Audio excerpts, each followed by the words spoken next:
Students, if you read the same thing from the NCERT itself, it talks about Salmonella typhi, which causes typhoid, and it clearly mentions it enters the small intestine through the contaminated food and water, and then it migrates to the other organs with the help of the vascular tissue blood. Then these are the symptoms which are mentioned in the NCERT. Please follow these the symptoms and whatever is important from the NCERT itself. Typhoid fever is confirmed with the help of the Vidal test. And now something which I was talking about before, there is a classical case in medicine. So there is a case which is very much famous in the medical science. It's regarding a lady. Her name is Mary Melon, and she is nicknamed as Typhoid Mary. Reason is, this lady was by profession a cook, and she was a typhoid carrier. So remember, a few minutes back I was talking about that it is possible that a human also can be a reservoir of infection. So this lady, Mary Melon, which is nicknamed as Typhoid Mary because she was a cook, and with her contaminated fingers, hands, nails, she kept cooking food for normal persons where she was working, and she kept transferring for years infection to many persons because she was a reservoir of this infection called as typhoid. So this is an example mentioned in NCERT. After this, the next disease talked about in NCERT is pneumonia. So pneumonia is caused by pneumococcus. Then NCERT says it is streptococcus pneumonia. The other one mentioned in NCERT is Haemophilus influenzae, and then the transmission, it transmits through airborne droplets with the help of cough and sneeze. So cough and sneeze of a person, when a person coughs and sneezes, and if the person is infected with pneumonia, then the droplets coming out from his cough, that means the throat or otherwise the nose, if it carries infection, it can travel to the person who is healthy. And then incubation time required for this disease is 1 to 3 days. It infects one or more lobes of the lung. Remember, pneumonia does not infect the complete lung. It will only infect a particular lobe, 1 lobe, 2 lobe or 3 lobes of the lung.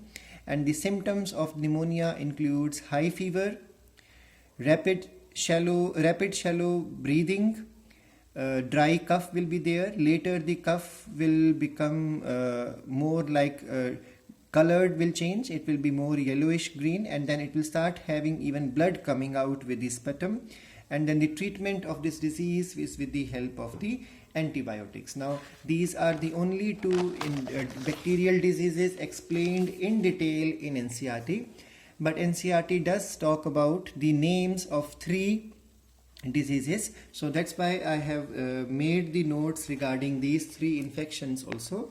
So the next disease which is only named in NCERT is plague. So plague, there are 3 types of plague. Bubonic plague, in which buboes develop on body. Buboes means swollen portion. Those swellings are because of the lymph nodes or lymphatic tissue undergoing swelling. So it appears to be swollen on the body.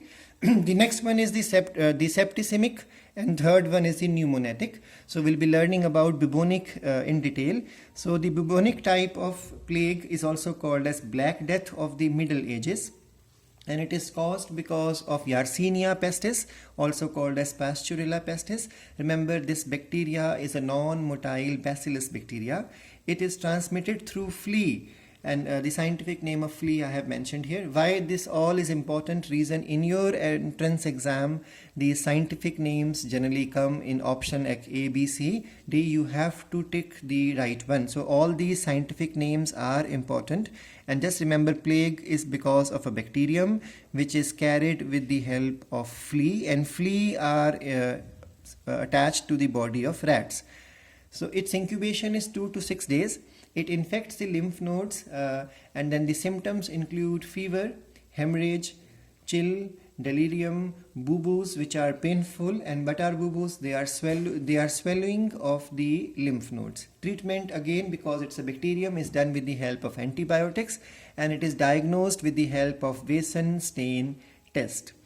What happened in the case of diphtheria? Because diphtheria is named in NCERT, the causal agent is Corynebacterium diphtheriae. Transmission occurs with the help of cough, sneeze, talking with the person who is infected, and even the close contact. Incubation time is just half day to 5 days. So it can start showing symptom depending upon the immunity of the person from one half day itself up to the 5th day. It infects the heart, nervous system, liver, kidney, followed by the throat. So throat would be choked, and there will be smelly deposition in the throat. Layers will develop, grayish blue layers will develop in the throat. And symptoms include mild fever. It also includes sore throat along with the headache. And the diagnosis is done with the help of 6 tests, and treatment includes antitoxins within the 12 hours, as well as antibiotics, as well as the air passage, which I was talking about, choking of the throat, has to be surgically cleared. Now, the next infection only mentioned in NCERT is dysentery. Dysentery is caused by Shigella shiggi. It is one of the most dangerous type of dysentery caused by Shigella. Transmission occurs through contaminated food and water, and it infects the alimentary canal, and symptoms include frequent stool, and stool may even start developing, coming out along with mucus and blood, and abdominal cramps will be there. Treatment is done with the help of antibiotics. We'll be learning about other few more bacterial diseases in the next class.